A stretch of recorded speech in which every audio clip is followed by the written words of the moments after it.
My talk is entitled The Political Economy of Sustainability, Three Paradigms. And it's entitled Three Paradigms because we're going to be looking at three theories of political economy, three theories of green political economy to be more specific. So I'd like to start this talk by pointing out that we have arrived at a political impasse. No theory of political economy is going to be successful unless it can explain the current political reality, and in this case explain a way out of the political impasse that we're in.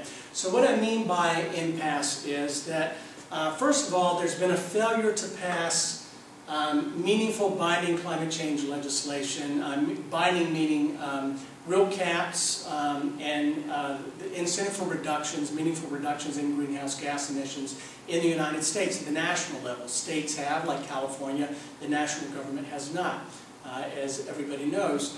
Second, there's been a failure to pass a meaningful global agreement from Copenhagen to Cancun to Darfur.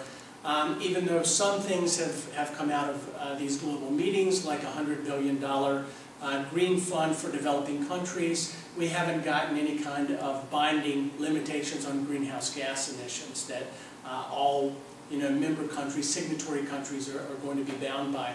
These failures really bring up the question of why. And one short answer to this is that political elites haven't acted because they're enthralled to business elites, because corporations of fossil fuel companies, for instance, are funding campaigns and lobbying, and they're preventing action. And that's certainly part of the answer, and that argument is most persuasive, especially in the United States. But the other side of that equation, I think, is the failure of the public to mobilize and to demand that politicians take action. I think that the reason that the public hasn't mobilized is in large part due to the fact that the environmental movement hasn't been able to develop a clear and coherent message to mobilize the public. I'm going to start with ecological capitalism, which I'm associating with the work of Paul Hawken, Amory Lovins, and L. Hunter Lovins, as well as Brad Cohen. So I'm going to be mainly summarizing the ideas in a couple of books. One is Natural Capitalism, written by Hawken and the Lovinses. The other is Climate Capitalism, written by L. Hunter Lovins and Boyd Cohen. In Natural Capitalism, Hawken and the Lovinses developed the idea that there are four primary forms of capital that need to be balanced or harmonized in order for the economy to function in a sustainable manner. So they talk about human capital, natural capital, financial capital, and manufacturing capital. And what they argue is that in our current economy, financial capital especially, but also manufacturing capital are overvalued, while human capital and natural capital are either undervalued or not assigned any value at all. And so we have to harmonize and balance these four forms of capital in order to have a sustainable economy. And they would say that there are four principles that should guide us in balancing these four forms of capital. And the first is radical resource productivity. And what they mean by that is that we have to get the maximum out of the resources that we use in order to conserve them. So energy would be one example of that. And then they talk about biomimicry, and that has to do with emulating the design principles found in nature in order to reduce energy and reduce pollution as well. And they also talk about a service and flow economy. It has to do with minimizing consumerism, maximizing recycling of materials. And finally, they talk about investing in natural capital, especially the restoration of ecosystem services. And this is an important principle because if you believe the ecological economist Robert Costanza, the contribution that ecosystem services, like the pollination that the honeybees provide, for example, is roughly equivalent to the total amount of global GDP that all the world's economies contribute in a given year. So now let's turn to the analysis of some of the problems that they see with the market. One of the problems that they see is lack of transparency in some governmental institutions because over time businesses can find ways to evade regulation, that there's a need to constantly refine regulation so that that doesn't happen and so that we achieve Pareto optimal outcomes. And they think because markets have feedback mechanisms in the form of profits and governments have feedback mechanisms in the form of votes, that that should be possible, that should be doable. Let me turn now to green Keynesianism, which I am associating with thinkers like Mark Hertsgaard and Van Jones, although others could be included in this category as well, perhaps Lester Brown, for example. What I mean by green Keynesianism is the notion that government needs to play a leading role, that a large infusion of government money is necessary to catalyze the shift from the highly polluting industrial economies that we have today to the green, sustainable economies of the future. And Mark Hertsgaard's idea for a global Green Deal is illustrative of what I'm talking about here. In his more recent work, Hertsgaard has argued that the time frame imposed on us by the danger of climate change, of catastrophic climate change, means that we really have about a 10-year window in order to make the shift, to really start to dramatically lower greenhouse gas emissions that's required. And so he's embraced the term Green Apollo Project. Van Jones is another thinker who's talked about the need for a Green New Deal, but he's also talked about the need to develop a social uplift environmentalism that talks about killing two birds with one stone. So as government plays a leading role in making the shift through spending money to the green economy of the future, we can put people to work who are unemployed, we can lift people out of poverty who are in poor and minority communities.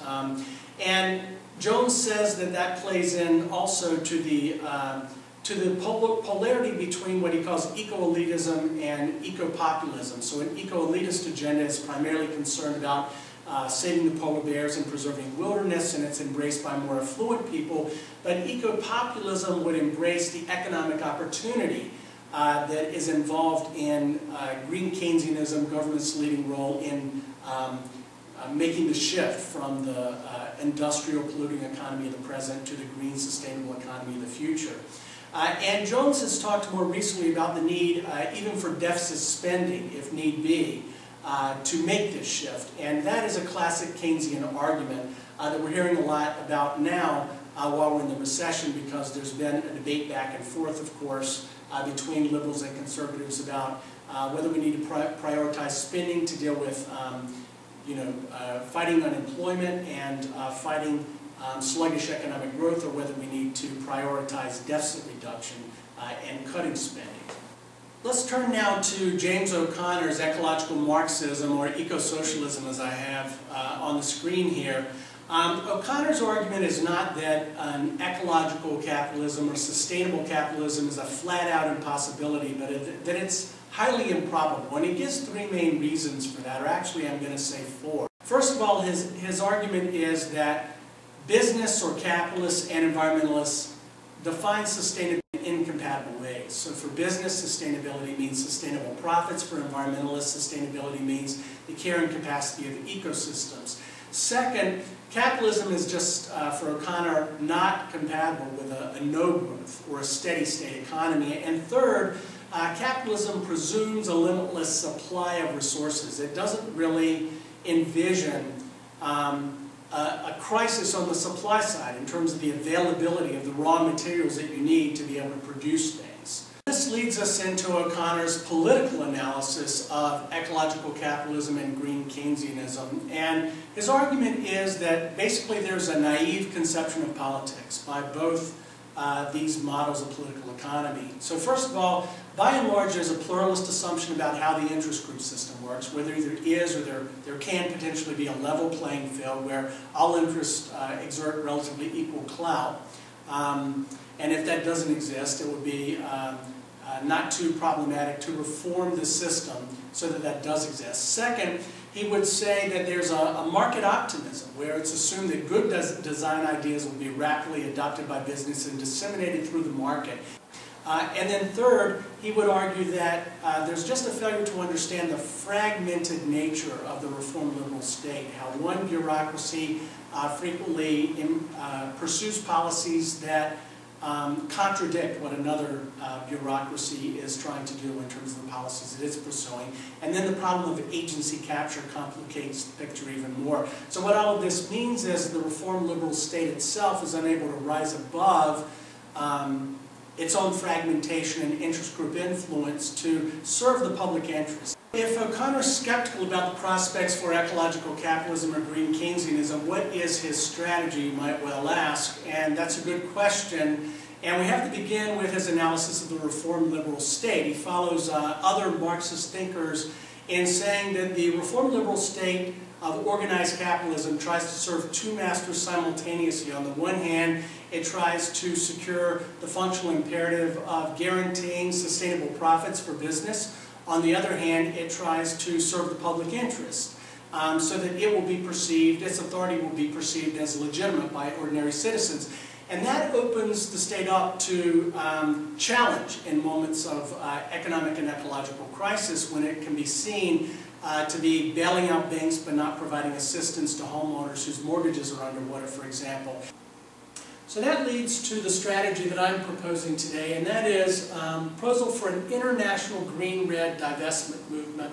I see the Germanist movement and the Occupy movement that sprung up in the last year, and also the environmental protests around the XL pipeline and new coal-fired power plants, particularly in the United States.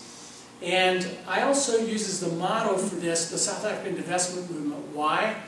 Because the South African divestment movement was able to spring up and basically achieve the dismantling of apartheid within a decade. And a decade is what environmental scientists and environmentalists are telling us that we have to begin to reduce the growth in greenhouse gas emissions if we're going to avert catastrophic climate change.